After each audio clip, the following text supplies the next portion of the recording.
So here is the Sprite. So you can see the nickel is shiny, the penny copper is dirty and brown, and the penny zinc is shiny and copper. So the nickel seems to have got really clean and is now very shiny. The penny copper has seemingly got dirtier and is still brown. Maybe that's the effect of it. And the penny zinc has been cleaned and now it's shiny and copper. So as you can see, the nickel is still shiny. The penny copper has gotten dirtier, and the penny zinc has gotten very shiny.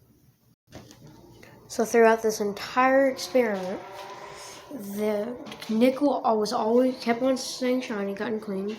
The penny copper always got dirtier, and the penny zinc always got shiny.